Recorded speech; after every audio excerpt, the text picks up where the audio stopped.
The job seemed too simple to pay that well. Watch an empty house through the night.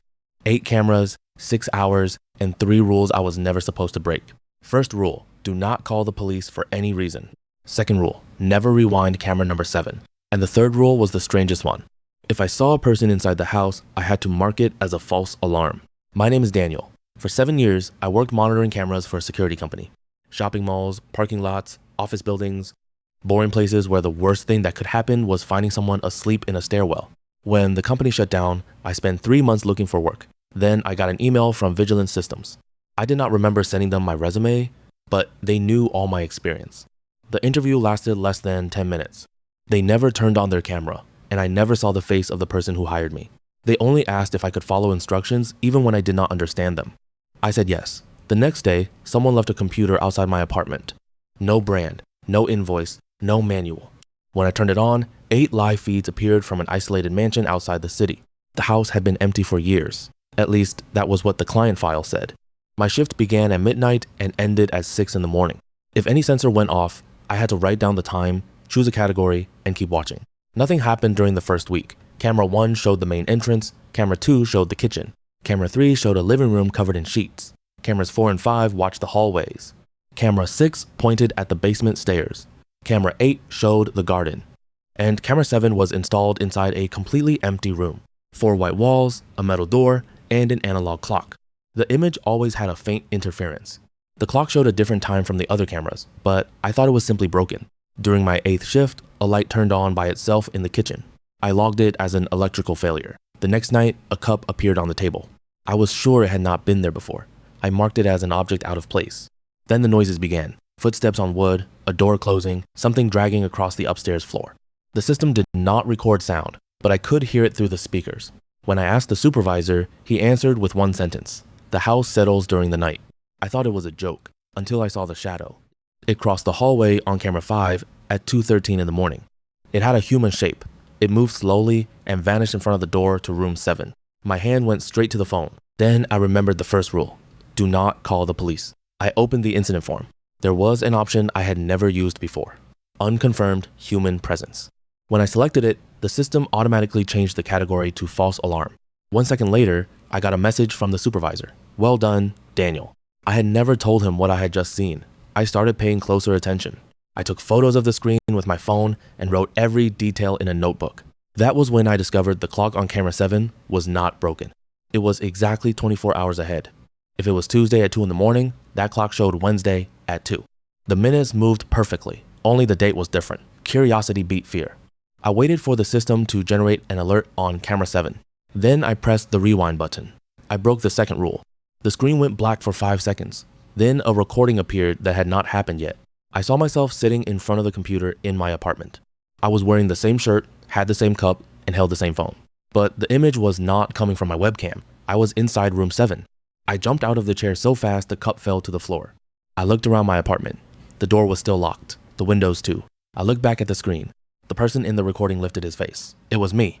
My version inside the house walked up to the camera and raised a piece of paper. He had written one sentence, "Do not open the door tomorrow." Then the recording cut out. The supervisor called me immediately. He did not ask what I had seen. He only said the equipment needed an update and that I had to keep it on for the rest of the night.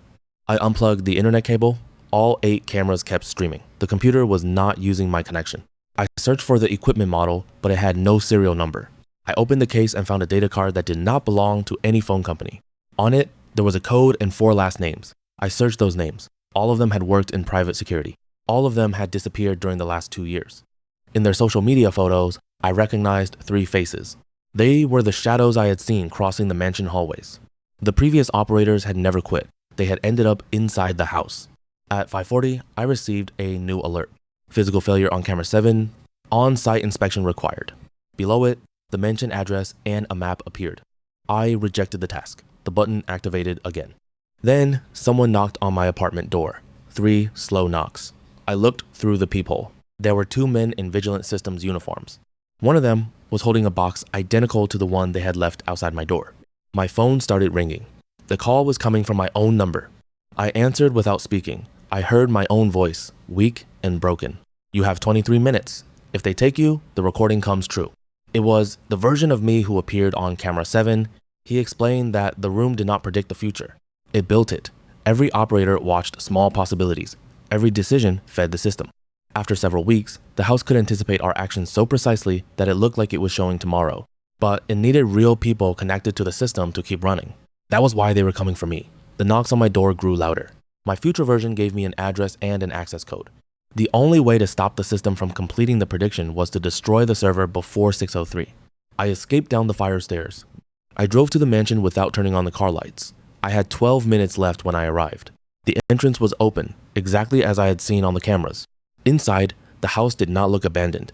The monitors were on, there was hot coffee in the kitchen, and footsteps on the upper floor. On the walls, I found photographs of every operator. Under mine, there was a date. Tomorrow's date. I went down to the basement, following the camera cables. I found a metal door identical to the one in room 7. I entered the code. Inside were 4 chairs connected to a wall full of servers. 3 were empty. On the 4th, there was a computer showing my apartment. The image was 24 hours ahead. On the desk, I saw the broken cup that was still on the floor back home. The system was not guessing what I would do. It had been preparing me for weeks. The lights turned red. The company's men had arrived. I did not have time to copy the files. I ripped out the main card and hit the emergency switch. Every screen showed one final image. Me, inside room 7, staring directly at the camera. Then, everything went dark. I ran toward the garden as the automatic doors began to close. I got out seconds before the house sealed itself completely. At dawn, I sent the card to a journalist with the photos and the names of the missing operators.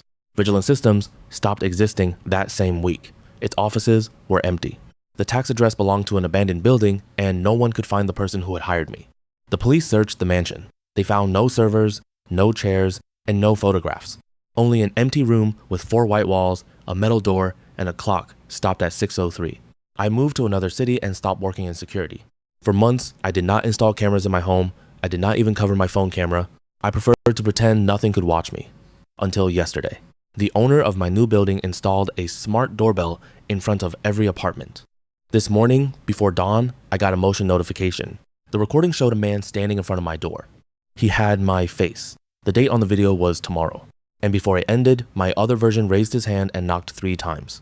Now I am sitting in front of the door, staring at the screen, waiting to learn whether a camera can show the future, or whether seeing it is exactly what makes it happen.